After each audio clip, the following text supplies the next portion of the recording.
Hello, and welcome to this panel discussion about preventative measures for industrial control system ransomware attacks, as part of our Cybersecurity for Industrial Systems series sponsored by Rockwell Automation. My name is Matthew, and I'll be your Global Spec moderator, and I want to review a few housekeeping items with you before we begin.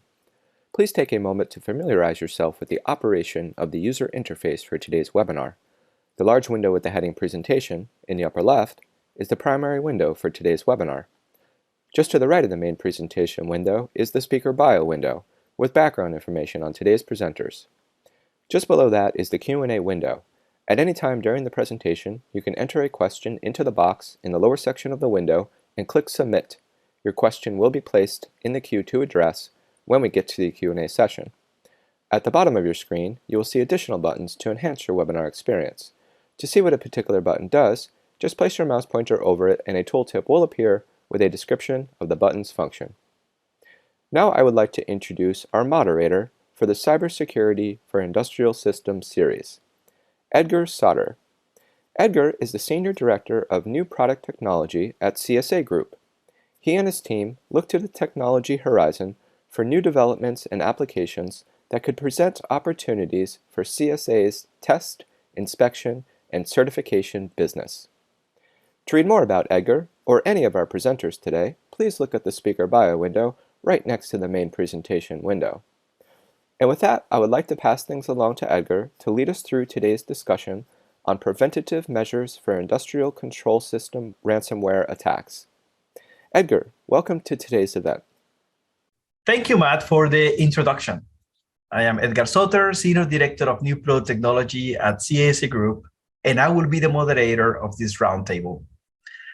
I'm very happy to have you here for this lively discussion about how to prevent a ransomware attack in industrial control systems. With us today, we have Daniel Jablansky.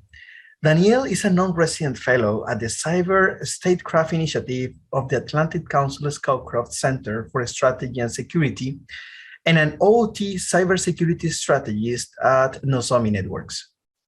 Daniel is responsible for researching global cybersecurity topics and promoting operational technology and industrial control system cybersecurity awareness throughout the industry. Daniel has also served as the president of the North Texas section of the International Society of Automation. She holds a master's degree in international security from Joseph Corvell School of International Studies at the University of Denver, and a bachelor's degree in political science from the University of Missouri, Columbia. We also have with us Quade Nettles. So Quade manages the cybersecurity services portfolio of offerings at Rockwell Automation. Quade's primary responsibility is to develop the strategic roadmap for industrial cybersecurity services, which include everything from consultative services like risk assessment to 24/7 managed security services. Quade holds a Bachelor of Business degree in Computer Information Systems from University of Toledo and a Master of Business Administration degree from Cleveland State University. We also have with us David Tajuri. David is a Cyber R&D Manager for Elta Systems. David has spent almost 20 years developing cybersecurity solutions in the Israeli defense industry. He has 30 years experience as a software developer, system engineer, and system architect. He is also a professional with a Master with Honors in Computer Science and a PhD student in Ben Gurion University of the Negev. His specialty is network and system risk assessment. And we also have with us Mike Hoffman. Mike has over 20 years of experience focused on oil and gas networks with roles in downstream, upstream, and global technical leadership. His past titles include Principal ICS Security Engineer, Controls and Automation Specialist, Process CMS Analyzer Specialist, and Instrumentation and Electrical Technician. He has a master's degree in Information Security Engineering from SANS Technology Institute and is a SANS instructor in development for the ICS curriculum. So Daniel, Quade, David, and Mike, Thank you very much for joining us today and share your knowledge and experience with our audience. Now, ransomware attacks continue to target organizations of all sizes and industries. Some of the most common vulnerabilities that enable these attacks could be phishing emails, outdated software, weak passwords, probably poor patch management practices, and even insufficient security training. As these vulnerabilities becomes more common, organizations have to start to prepare for them and make timely decisions to avoid them. So our experts today will discuss these practices that organizations like industrial plants and manufacturers can follow to prevent ransomware attacks. But before we begin, let's acknowledge our sponsors for today. Rockwell Automation is a global leader in the industrial automation and digital transformation solutions. Rockwell's domain expertise in operational technology and industrial environments afford them the opportunity to advise companies on their OT cybersecurity strategy and be a supplier of industrial automation cybersecurity services and solutions. For more information, visit rockwellautomation.com. This webinar is hosted by Global Spec, the world's largest online industrial destination for product sourcing and engineering information. So without further delay, let's start with our panel discussion today. And I want to start with a simple question for the benefits of those in our audience that are new to this area, to cybersecurity. And what is a ransomware attack? Well, what do we understand? What's the meaning of that word? And Daniel, that's probably a question for you. Can you help us to understand what is a ransomware attack? Sure, and thanks, Edgar. I'm really happy to be here, and special thanks to Rockwell Automation for hosting us all today. At its core, ransomware is a form of malware that renders computer files or systems inaccessible by legitimate and authorized users. When those systems or files are held at ransom, it's typically in exchange for an online payment, and the entity that has been attacked or held ransom typically can't quickly find or identify the threat actors in real time.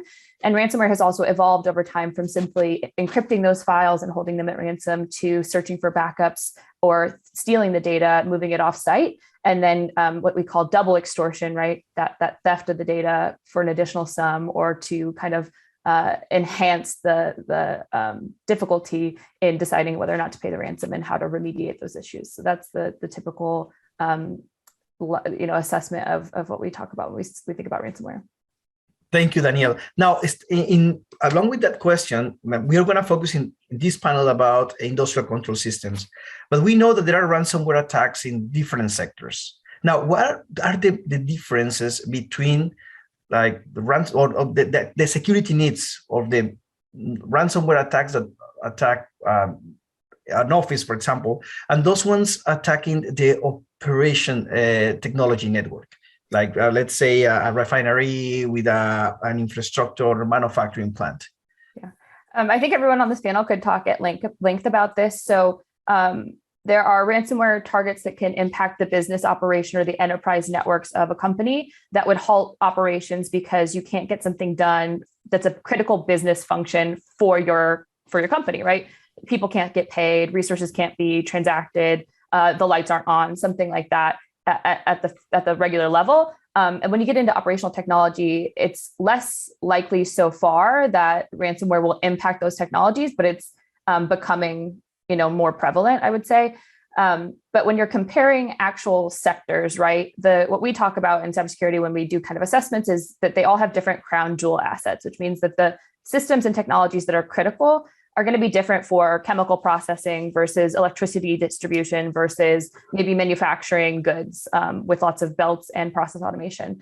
And from there, there's all these different types of operational configurations and variations for those process controls and the way that we use hardware and software within those environments.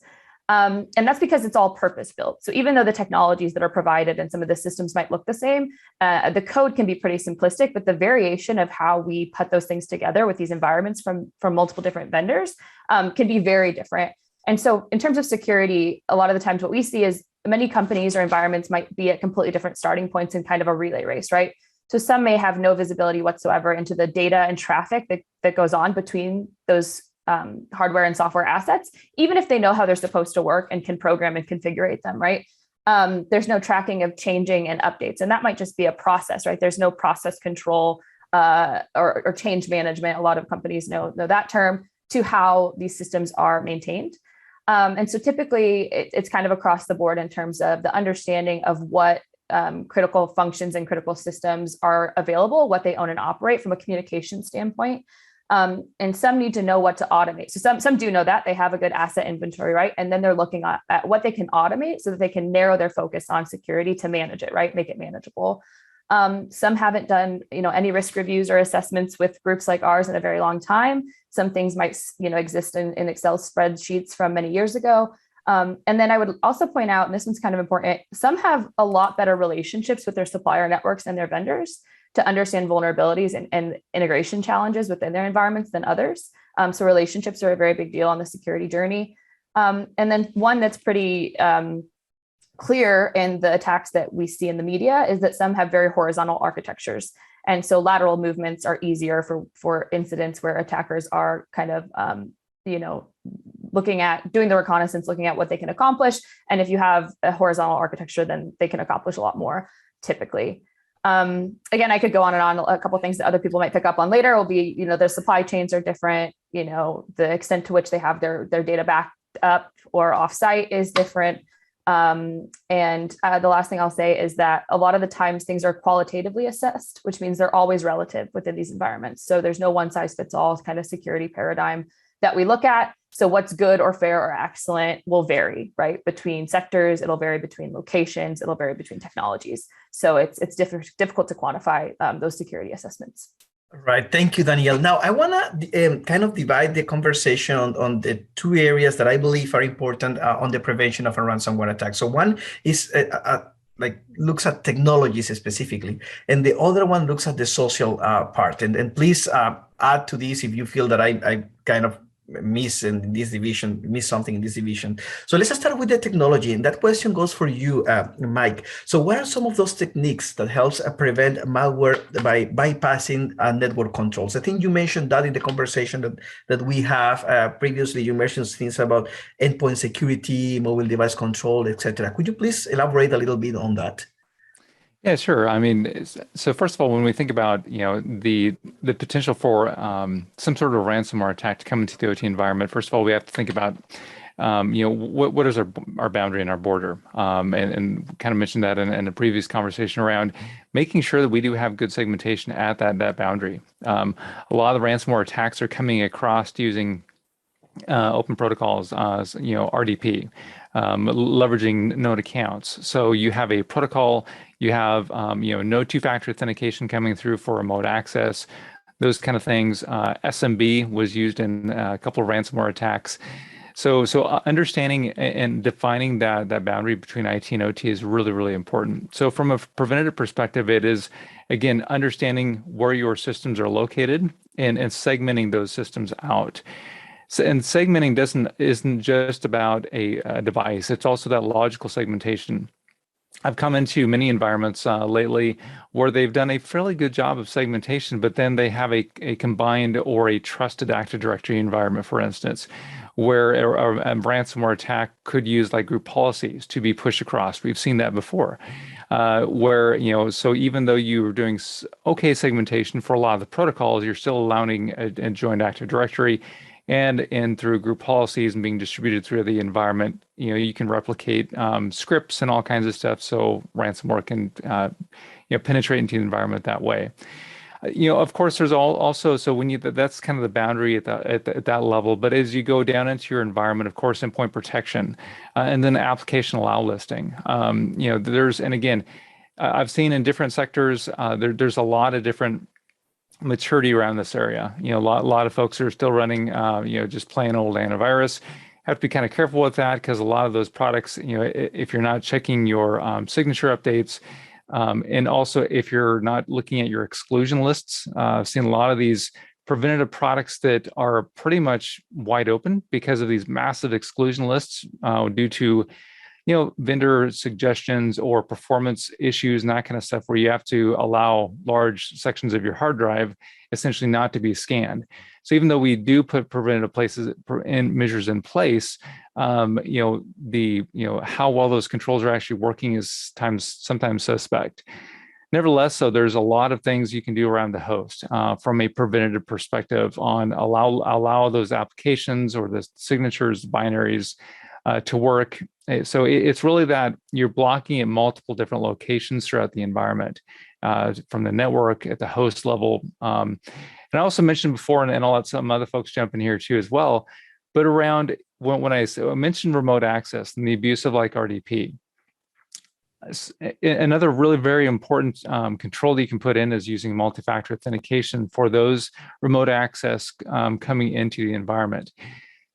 A lot of times, again, we see from the SOC perspective, and I think you may talk about this in a little bit around phishing campaigns and so forth, where an adversary gets in that way. They're on the IT environment. Now they're trying to get into the OT side. They may try to use reuse of credentials and different types of attacks such as that. And if you do not have multi-factor authentication in place, it's quite easy for that adversary to penetrate right through into the environment. So ensuring that you're doing multi-factor authentication and ensuring that there are you have jump boxes in place when you do land in the environment that are constrained only for certain systems is another very, very important preventative measure to keep the adversary out so they can't implant their ransomware malware. So, thank you, Mike. Now, the demilitarized zone seems to usually be also an important tool to help with cybersecurity. And Quade, I think you will talk about that a little bit on the conversation that we had. How can this support all the techniques that Mike mentioned and tools that Mike just mentioned? Yeah, I think that's great because I think you've kind of heard a theme, right? And when Danielle was speaking about horizontal networks, you kind of heard Mike speak about when we say like flat networks that are segmented. And it really becomes where a customer really leaves themselves open for an adversary to be able to penetrate the network and not have to go through much effort to really propagate whatever threat they've now imposed on that customer across the entire network, because there wasn't any security measures that prevented them from jumping around, right? Or what we like to call pivoting, right? From one area of the network to the next. And what we advise our customers on, right, especially with a DMZ, is that you need to have, there's a lot of different frameworks out there like IEC 62443, which advises customers on security zones and making sure you're grouping both physically and logical assets in similar areas so that, whether their risk levels are the same or the necessity of how critical they are to production are the same, you can kind of protect them with similar controls, right? So with DMZ, right, what that is, for those that aren't aware, it's an area within your network, right, traditionally between levels 3 and 4, which allows you to terminate traffic from OT to IT and really give you the extra layer of protection so that you really limit the amount of direct connection that you have from the IT to the OT environment, or even from the OT environment to the internet. As you know, within industrial the revolution, right, industrial 4.0, interconnectivity between OT assets and the internet is at an all-time high, right? Because customers are trying to get to a point of really increasing productivity through predictive maintenance, machine learning, and all those type of things. Just by nature includes additional internet connection. And by having those additional internet connections, your attack surface just grows exponentially, right? Because there are just so many more ways that an adversary can now penetrate your network. And as you heard Mike say around RDPs, right, the number of third-party vendors you now need to support your plant. This with COVID and how many employees were working remotely, right? I mean, the attack surface that manufacturing customers had now was just couldn't get any crazier, right? In a way that they were able to be impacted. So DMZs help give you that additional layer of security that now, you heard Mike refer to a jump box. Traditionally, a jump box is the way that you can kind of hop into the OT environment without having that direct connection, which traditionally that jump box lives in the DMZ, right? Because you wanted to have that intermediary point that doesn't allow a direct connection. So DMZs are just another way that you've heard us say allow you to strengthen your perimeter hardening, make your environment more secure. And it's something we definitely advise all manufacturers to employ to have a holistic cybersecurity policy. Yeah, no, you mentioned something really interesting. Is the internet connections are becoming more common?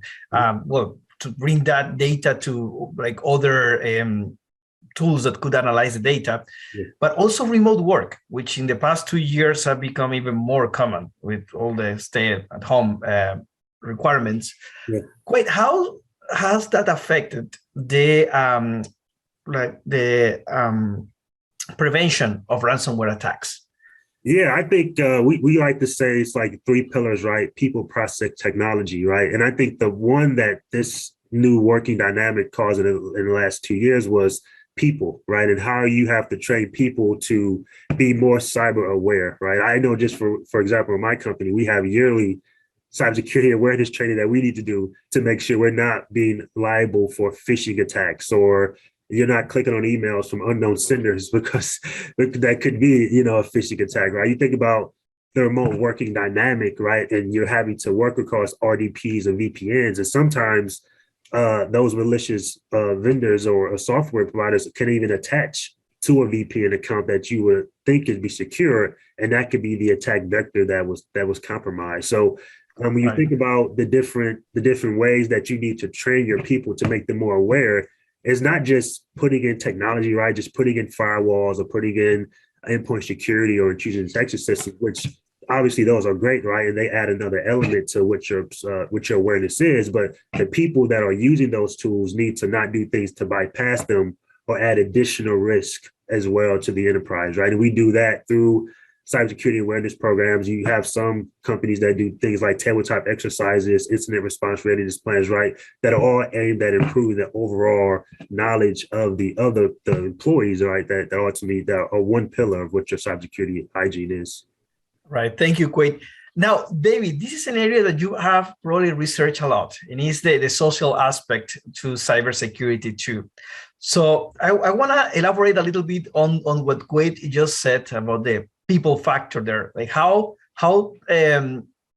big is this factor when it comes to cybersecurity? How vulnerable people really are to these ransomware attacks, like to be the cause of these ransomware attacks? Yes. So many studies, were done regarding the points that the attackers penetrate the network, but all of them indicate that the human remains the weak link and the major source that are abused by the attackers. And tricking people can be done, with general phishing that was also mentioned by my colleague. The attacker sends, many messages, mails, and someone at the end pushes the link and makes the malicious the malicious virus to be infected, infect the network. But we all have presence in the social media, so the attackers we can also collect intelligence about us and sending spear phishing, using the spear phishing. It means a well-crafted mail or message that will have more chances that someone, the victim, will click on it. Regarding the mitigation of this, as mentioned before, there is no silver bullet. There are some good tools for catching most the spam and phishing attempts, but 2 things should be done. One is explaining to the employees how important is to be aware of such thing and how dangerous is pushing the link. And the other thing is performing actual phishing exercises, and this way the employees will be trained to identify malicious attempts and to be aware that how to identify such attempts. Thank you, David. Now, you have worked a lot with data and analyzing data and finding patterns on that data. So is that something on pattern recognition, machine learning that could be used to prevent these attacks of happening?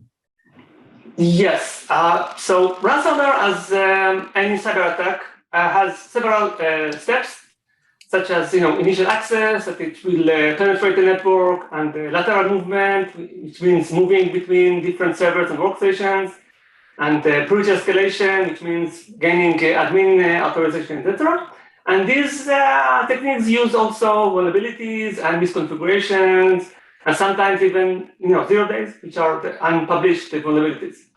So one way to detect ransomware attacks is that using the unpublished vulnerabilities is using machine learning to create a behavior baseline of the network and identifying anomalies to this baseline.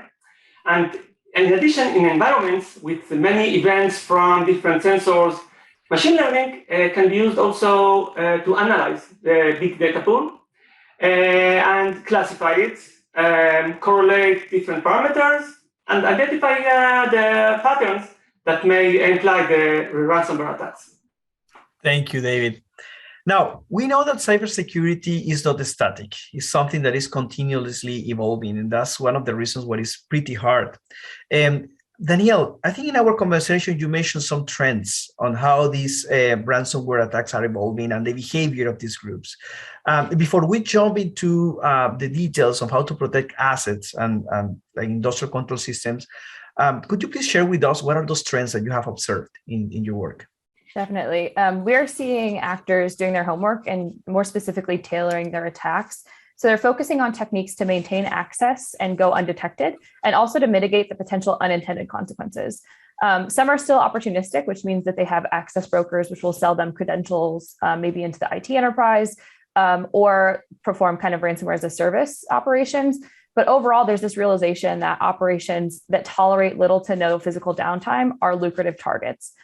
We've also seen that potentially within those targets, nothing is really off limits so far. You know, we've seen energy, food, hospitals, transportation all be victimized.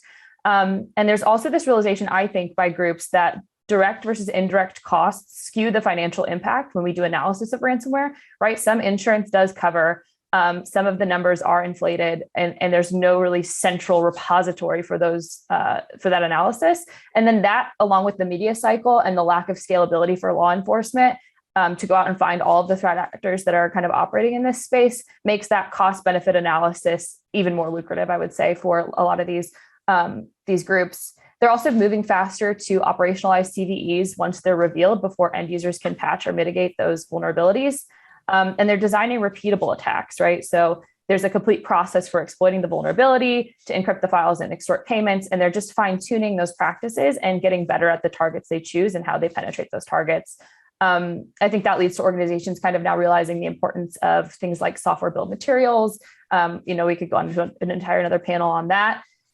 One thing I would say that's a little bit predictive that I've learned over the past year or two in terms of the new trends that I've seen is that there's this new kind of focus on targeting centralized control and management. And I know that that sounds redundant, and obviously we talk about control systems, but control systems control a physical process. Centralized management controls the centralization of data exchange and operational functionality. And so I think that that is now seen as a single point of operational dependence for physical processes, which means it's a single point of failure that can be exploited by actors. And so I think that's evident in SolarWinds, in the Colonial Pipeline case, Kaseya, and a couple of the novel building management incidents that we've seen as well.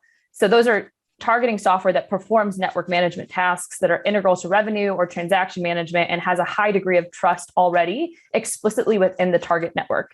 So I think we'll see more of that. So that's a bit of a prediction that I'll make here. And then lastly, I'll just say that back to my first point of the better targeting and tailoring of attacks. Nozomi Networks last year, in the second half of our research report, and others have put out numbers as well with their own visibility into their kind of customers, we saw a 21% increase in vulnerability disclosures, but at the same time, there was a 13% decrease in the total number of vendors' products affected, which just is a data point that reflects that they're getting better at targeting, right? It's not going away. They're drilling deeper into whichever vendor or end user that they're trying to exploit. Again, to go undetected for a longer amount of time, to do more while within that network, and to also, I think, not have unintended consequences that become so unsafe that they would result in, you know, a really big response in the world. So that's everything I'll say on trends. Wow, that is really good. Thank you, Daniel, for explaining all that to us. Now, if I was an industrial plant manufacturer, I would be really concerned because more and more, my process depends on assets that could be an objective for these agents, for ransomware attacks. So, David, coming back to you, how does the organization make sure that all their assets are accounted for when it comes to cybersecurity? And I think in our conversation, you mentioned something about patch management. So how that affects patch management? Okay, so a good cybersecurity practice will be maintaining an updated list of software bill of materials, all the applications used by the organization and where they are installed. And this list is important for three things. One is identifying the more sensitive assets, which more resources will be allocated to protect them. Two is selecting the tools that will provide the best security for the network. And three is managing updates and patches. When vulnerability is published, as was the famous case with Log4j a few months ago. So the list can help pinpoint and prioritize quickly the hosts and the applications that should be upgraded or patched. And the same is true also for end-of-life software. There are tools that can not only scan applications to identify the components, but also detect vulnerable components in them. And these components will be patched or updated to give the best security. Thank you, David. Quade, you also mentioned something about this topic. Could you please also complement David's answer on that? Yeah, I would say, again, referring to a framework, right? One that we always discuss for customers is the NIST framework. And if you're familiar with NIST, the first component of it is identify, right? And I think when you think about identify, first thing they'll say, well, yeah, I know what I have, but having true visibility and understanding what you have is not just being able to physically identify the asset by name, but it's location, protocols, who it talks to, how often it talks, right? And all those different elements of that asset, because it's with that knowledge of how often it talks, who it talks to, what protocols it talks on, that the second you see something that's outside of that established baseline of information, it could potentially be an indicator of compromise, right? That you may have been breached. So I think having that accurate visibility of all your assets across your plant floor, which for a lot of vendors we talk to, through acquisitions and mergers, they just haven't been able to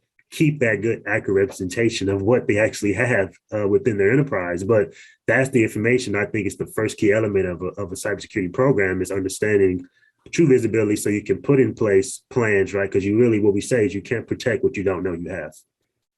Yeah, Right. and if I may add, I'll kind of jump on this real quick. Sure.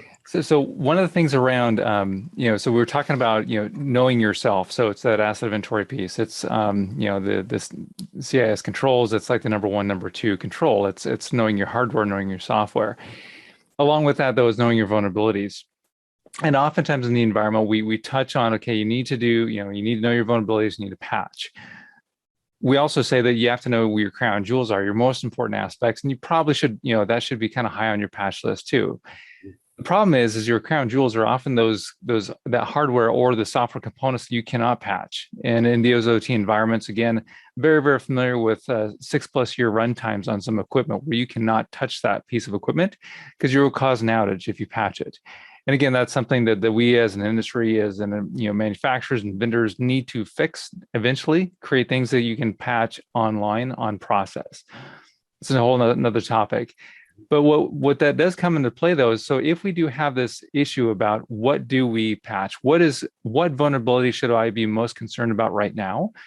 It's really the one that is, you have to look at your systems and their interconnectivity. Where is that system communicating to?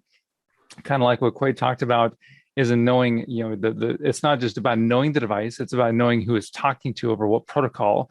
And those kind of things. So if we know that our systems, such as in the DMZ or up in the upper level of the Purdue model, which are often those systems that are communicating in and out to IT systems or have a lot of different communications going on, those are probably some of the systems that we want to touch first for our vulnerability management program and where we want to patch more often. And to be honest, it's easier to patch those systems more often because they're normally not, doing a critical control of processes, but yet they have a lot of communications going, on between, pushing information out to business systems or receiving information coming back in through recipes or process change orders and so forth through MMS systems. So it's the systems that have a lot of connectivity through remote access or system to system to external areas are where we want to be focusing our vulnerabilities first of all. So, thank you, Mike. Now, staying with you, you mentioned those systems that have a lot of communication, but We also know that there is other devices that are at the edge that are important for control, either because they are maybe controlling some remote system processes, or because they will be acquiring data that is key for the process. Now, those devices, those edge devices, are very vulnerable because some of them may not even be located inside the physical perimeter of your plant. What are those special considerations that you think owners of manufacturer plants and industrial plants must have for those edge devices? Yeah. So again, it's who, the one of the things when I do an architecture assessment, I go in and look at the devices at the edge that do need to communicate or receive communication into. And again, in a perfect world, they wouldn't be communicating outside. We'd lock them in, we'd lock in our little OT environment, and we'd be more secure. The way the industry is right now, that absolutely cannot happen.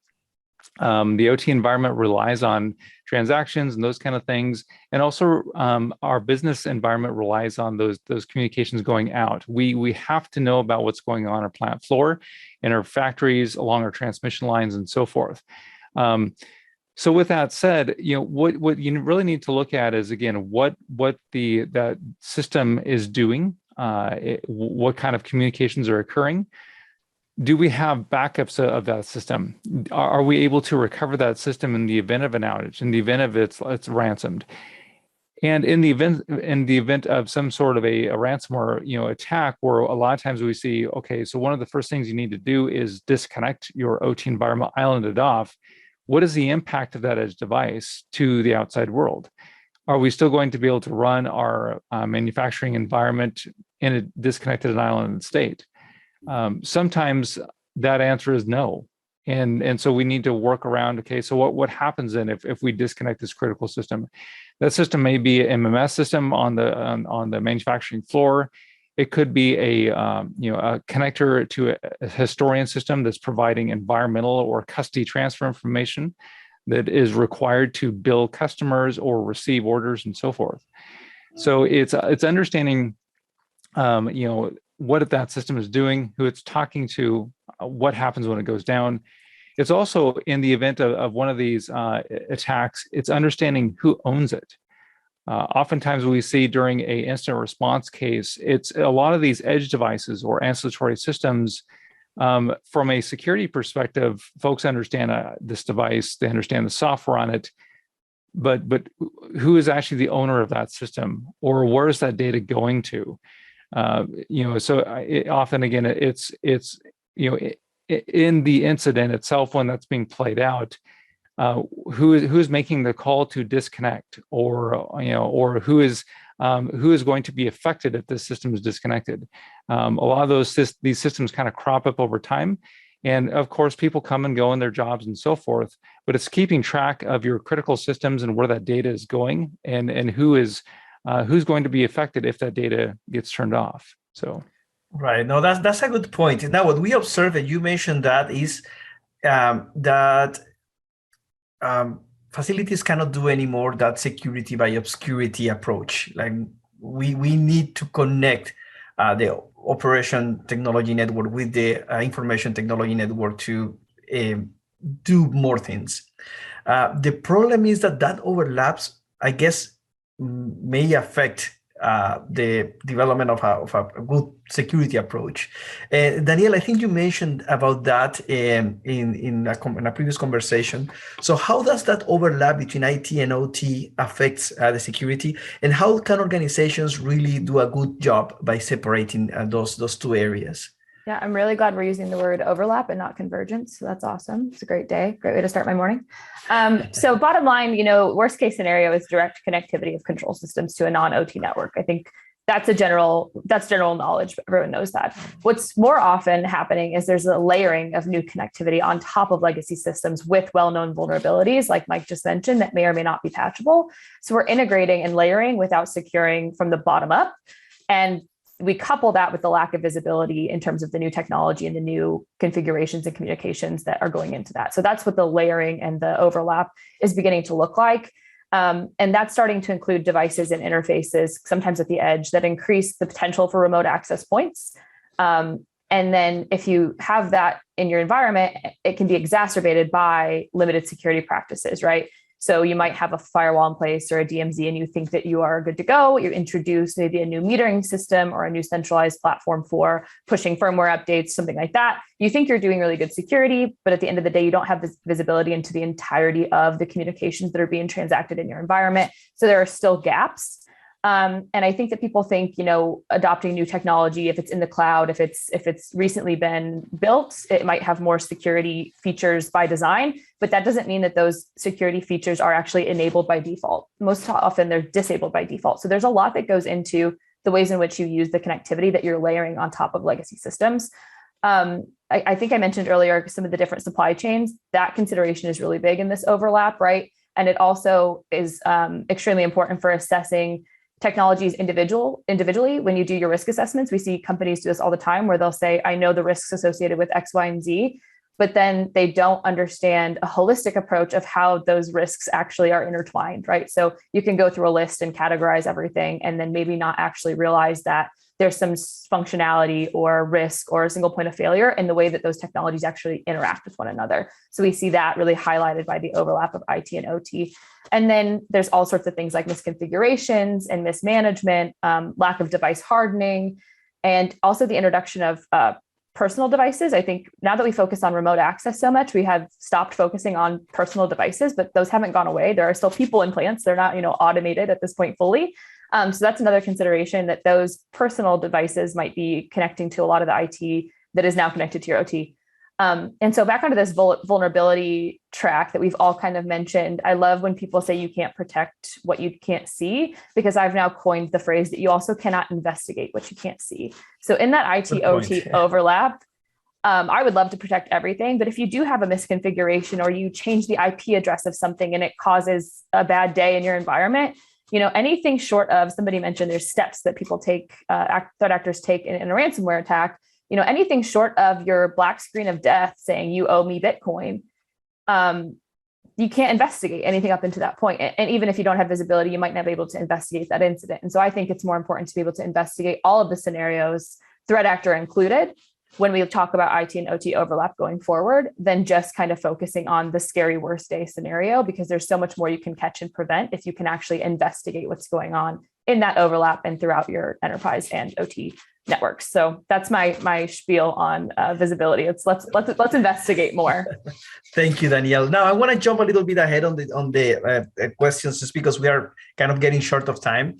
Because there is one important thing that I want also to discuss. Like, I think you all remember the 2021 Colonial Pipeline attack, and I remember the CEO mentioning that it was a weak password who actually in a VPN access that actually created that vulnerability. And it was funny because when I was reading the article, the CEO was saying, yeah, it was a weak password, but it wasn't password 123. It was an actual hard password. The thing is that hackers are becoming better on getting that. So the question, it is a question for you, David, are passwords actually becoming obsolete now in this new world?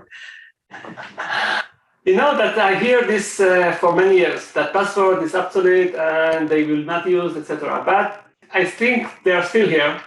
So I think we should handle this that they are here, and we should know how to handle them. So let me give you just two simple advices that I think that may help in this matter. First is using not easy to guess passwords, and not using the same password for all the services. Starting with not using the same password, so how we can remember all this password? So we can use virtual vaults that can save for us all this password. It can be application or in the browser or even some kind of protected file. And regarding the not too easy guess passwords, instead of using the usual thing that can be, birthday of our child or the name of our pet, etc., I have just a simple idea. We can take 3 unrelated words, find a connection that will ease us for us to remember, but for others will be hard to guess it, and use the combination of the three words as a password. But I'm not saying that password is good and it should continue. But in the systems that are sensitive, and you are a system architect, so you can use also, as mentioned before, multi-factor authentication. This can be done for let's take the financial sector as an example. If we are viewing our account in the bank account, maybe password is enough. But if we are going to do some money transfer or things like that, maybe we should add another authentication method, like sending an SMS, etc. And looking forward, biometric authentication, such as fingerprint, face recognition, etc., are becoming more available and more reliable, and they are harder to fake. So in the long term, I think this will be the leading authentication method. Fantastic. Well, thank you, David. Now, we are about to finish. There is one more question there is more questions that we could ask, but our time is almost over. I want to ask this to Quaid, and it's basically, okay, what advice can you give to those companies or organizations looking to buy a software-defined wide area network product? So what would be those things that they have to look into for that to get one of those ones?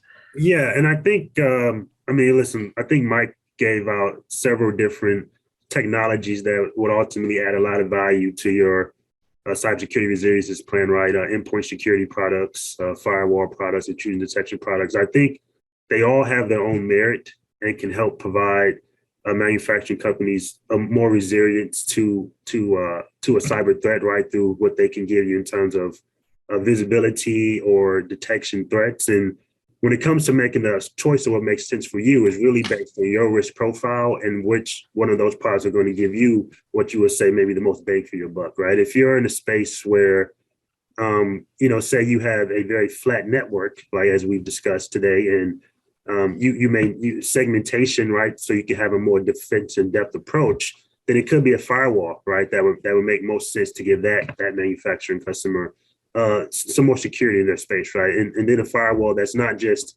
as we say with some, have like Swiss cheese policies, right? But a firewall that's actually hardened in the configuration so that you're only allowing the absolutely necessary traffic, right? But again, right, that could be another, manufacturer that, for them, maybe the firewall doesn't make as most sense because maybe they only have one production line, right? So for them, it could be an IDS, right? Intrusion detection system that could give them some more of that threat detection type of information. So they, one, are going to get visibility of the assets. They're going to learn, again, what they have, who talks to who and when they talk, and they can establish that baseline of their known traffic so that if they see anything outside of that looks to be an anomaly, that could, again, be an indicator of compromise. So for us, is always looking at, have you had a risk assessment done? Have you prioritized your business continuity plan?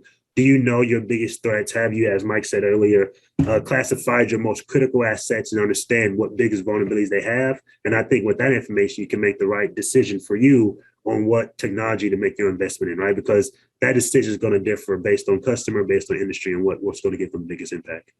Right. Thank you very much, Quaid. Sorry, Danielle. I just want to add a quick note on the SD-WAN customers, which I think Quaid would definitely agree with, which is a lot of those configurations are set up in a way that the technology can take direct action based on inputs.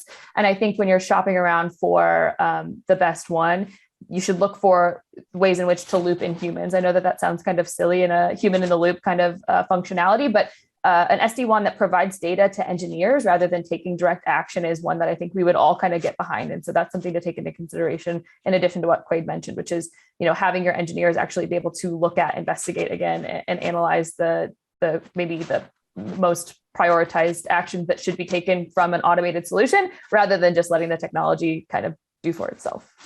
Fantastic. Thank you, Danielle, too. So I appreciate all the experience and knowledge you have shared with us today. There was a lot of other notes that, we could continue talking here for another hour, but the time is up already. So we already spent a little bit more than 45 minutes. Now we have questions from our audience that we would like to answer, take a few minutes to answer. But before I pass it back to Matt. Thank you all so much for that great presentation. As Edgar mentioned, we are going to move into the question and answer session now. If you have a question for us today, please go ahead and enter it into the Q&A window and hit submit. We will get to as many questions as we can today. If we don't have time for your question, don't worry, we will reach out to you following today's session. Edgar, I will pass it back to you and the group to answer some of our attendees' questions. So we are back now with some questions from our audience. So I have a list here of at least 4 questions to start and see if the time allows it to go for more. The first question from our audience actually retouches the topic of the 2021 Colonial Pipeline attack. Looks like there are people interested on that. So as it was mentioned in the panel, this attack was created by a password vulnerability. What are the lessons learned from for infrastructure and industry? And Daniel, I think you could help us with that because we chat about something about that, attacks in general. So you could probably help us with this question. Yeah, and I think David and others have covered some of the controls around password management and vulnerabilities. So zooming out, there's a number of points you can make on this incident. It really broadened the aperture of public understanding and awareness of the threats and the problem sets that we all face every day. So namely, it obviously revealed that an IT outage can cripple operations without directly impacting any operational technology or industrial control systems. But for folks like myself that focus on these things all day, every day, it really highlights the requirement that a whole of business approach is completely necessary to understand the dependencies within and external to your organization. So a lot of times I've been focused on exercises and tabletops that reveal all of the who, what, where, when, and why of crisis control when something like this happens. And it's often not a technical exercise. It's understanding PR versus HR versus your legal team versus, what the depth of the data that might have been at risk or in question. And so what I think that the Colonial Pipeline incident really highlighted is, again, back to my points earlier about, single points of failure. That single point of failure might be a business or revenue component of your operation. It might be a supply chain component that will shut down your operation because you have just-in-time manufacturing or just-in-time production. And it also could be a trusted component in the architecture, like I mentioned, which would be the SolarWinds attack. But specifically for Colonial Pipeline, and this might be way too zoomed out, but I also mentioned earlier that qualitative analysis is obviously subjective to the environment. We really focus when we bubble these things up on quantitative analysis, and we tend to look at the interdependencies between sectors. So we know that a ton of energy inputs are actually outputs of the whole of the sector in energy, right? Which is intra-sector trade, and in water, it's almost none. And so I think that what that means is we need to look at the dependence of populations. And so your supply chain is a population of vendors and relationships that is impacted and dependent on the ways in which you secure your operation. And then the population of your customers is another dependency that we often don't quantify when we look at interdependence. And so that might get, again, a little too high up for this analysis, but I think that matters because we saw this outsized panic, even though we knew that there were reserves, that we knew that the outage wouldn't, have as much cascading impact in our population as some people thought. And so kind of managing that panic and perception goes back to your business continuity planning, and it can't be overlooked in terms of your risk assessment scoring in tabletops, and back to the way in which you do risk assessment that's integrated, right? You understand how technologies and dependencies and single points of failures impact the rest of or the whole of business instead of just understanding, the ins and outs of vulnerabilities or updates to a single system or a single software. And then I'll just lastly say that, I've done the analysis that there are millions of targets, millions and millions and millions of targets. I think just in 4 of the critical infrastructure sectors that we categorize in the United States, there's 8 million global targets between water. There's over 8 million targets between water, energy, food warehouses, and critical manufacturing. And so there's so much to be done to reduce your likelihood of being targeted out of that 8 million, if you listen to the wise words of my fellow colleagues here. So I'll leave it with that. Thank you very much, Danielle. The next question, I believe, could be to you, Mike. And it says, modernization efforts now include cloud computing, industrial Internet of Things, IIoT, and connections to networks, devices, and systems than industrial control environments had in the past, increasing the cyber attack surface, of course. With this in mind, what technical concerns should companies include in plans for expanding its global presence? That's a fantastic question. And so yeah, I know part of the question was global presence, but even when you consider regional presence, I've been into a lot of companies who have multiple operations, maybe through North America, and again other environments where it's multiple operations throughout the globe. When you consider this, though, is that so. Again, a lot of these connections and that kind of stuff happen through small projects and various efforts down the line to increase efficiencies, maybe on product line A, or increase the ability for our company to talk to company B, and to be able to interact. We talked a lot about supply chain and being able to do those kind of things. So as things progress, as time progress, we see a lot of the OT environments, like you said, have a lot of connectivity out to cloud, out to other businesses, and so forth. A lot of times, though, there's not a person or persons responsible for this environment. It's just when you go, when I do architecture reviews inside these systems, it's people, and a lot of times from the IT side get tasked with, hey, you need to secure your OT environment. And you begin to uncover what's going on in there, and you begin to understand all these connections out there. And again, from a ransomware type of an attack or an adversarial type of attack, you begin to understand that there's a lot of holes in our environment, a lot of different pathways to come in. So first of all, it's important to understand those, and a lot of people haven't really mapped that out. I know we've kind of hinted on visibility in this protection type discussion we've had. But visibility here is really, really important to understand what you have. And I'm not just saying network visibility, but logging visibility too. Logging visibility on those hosts in your OT environments to see what they're connected to. But more importantly, network connection visibility to understand actually what your systems are talking to and when and how and over what protocols and so forth. So as we see that, it's very, very important to know yourself. And then once you know yourself, then you begin to secure those assets and to begin to respond to them. A lot of times in these types of attacks, people don't know that there's something going on. A lot of times malware and ransomware is extremely noisy. It's not normal. It's not normal ICS activity. So if you're able to see it, you can then respond to it, and hopefully be able to begin to contain it before most of your systems get ransomed. So to answer the question, it's as our companies are being further connected to the cloud and those kind of things, in and of itself, it's not bad, but the security controls need to be put in place, proper architecture and proper visibility as you're doing it. Perfect. Thank you, Mike. The next question I think can go to you, Quade. It says, can you give a few examples of cybersecurity technologies that companies are deploying in operational technology and the business outcomes those technologies support? Yeah, absolutely. And I thank you for that question, because it allows me to expand on a thought I had earlier as we were talking through the panel discussion. You've heard us reference a lot of different cybersecurity technologies in the panel discussion. I mean, a lot of these are very known, right? Like intrusion detection systems, endpoint securities, firewalls, even USB scanners, even more of our more mature customers out there may even be using deception or even honeypots, right, in their environment to really strengthen their perimeter. And I would say, at least in the experience that Rockwell Automation has with our customers, and a lot of our customers are on the very beginning of their journey, right? They're not what we would call mature.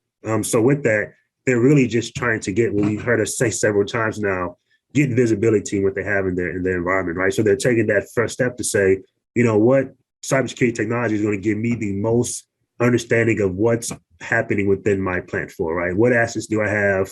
What firmwares are they? What vulnerabilities are associated with them? Again, you've heard us say who they're talking to and when they're talking.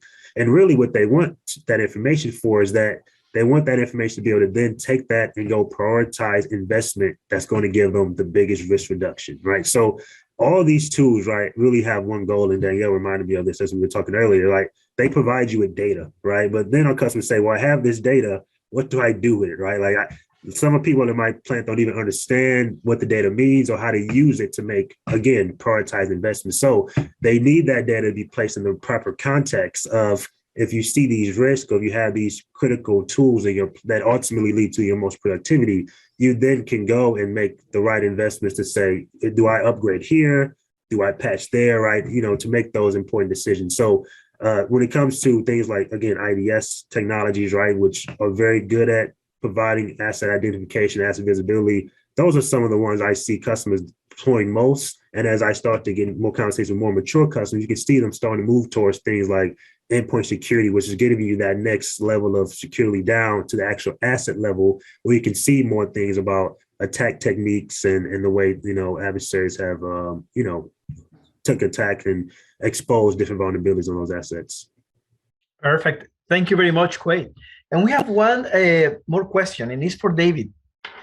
So it says, one reason for the growing number of ransomware attacks in the operational technology OT arena is the volume of modernization efforts to move from siloed networking to more interoperability amongst networked components. Given this shift, what cyber best practices should the industrial control industry incorporate in its modernization efforts? Okay, so usually the OT network contains more sensitive parts, which attacks on them can cause more severe damages. As long as the OT networks are isolated, they are more secure, but overlap between IT and OT is inevitable because the flexibility it provides with remote monitoring, event handling, and more. And as Daniel mentioned before, to reduce this risk, organizations should protect the conjunction between IT and OT networks with tools such as firewalls or other things that restricts the communication for monitoring and event handling only. For instance, an IT network should not be able to send operational commands to sensors in an OT network. In addition, it is recommended to divide the input and output from the OT network to separate channels to make it difficult for a malware that has managed infecting the net communicating with its owner. Fantastic. Thank you very much, David. Well, we have many other questions, but unfortunately, the time is limited, so we can only address these 4. We will address the other ones offline. But thank you very much, Daniel, David, Mike, and Quade, for being here with us and sharing your knowledge and experience with the audience. To our audience, thank you very much for joining us today, and we hope to see you in one of our other panels about industrial security.